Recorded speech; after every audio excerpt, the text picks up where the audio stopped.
Shalom and welcome to this special edition of PowerPoints. We're talking about the fall feast.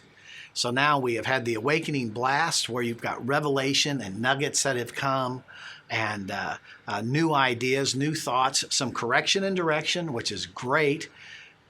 Now you came to the Day of Atonement and you realize there's just some things in your bloodline, habits and patterns, behaviors and attitudes that weren't really conducive to all the new ideas that are coming. So you buried those and you asked the Lord to remove those.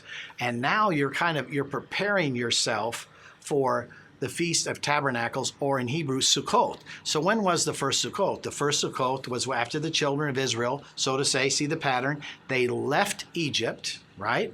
And so before Moses goes to the mountain to get instruction and all this, this is Sukkot. This is a time where they dwell in their booths, and these are just like three-sided booths, and then there's like branches and leaves and things like that, decorative on the top. But the reason that you can see through the top is that you're declaring, here's my booth, I'm vulnerable. The wind obviously can knock it down. I have one side totally exposed to the elements, and I can look through the top of my booth. I can see the stars, and I can see the moon and everything, and I can say, you know what? That's who my protection is. My protection and my provision for everything that I've received from trumpets and everything I've buried came from above.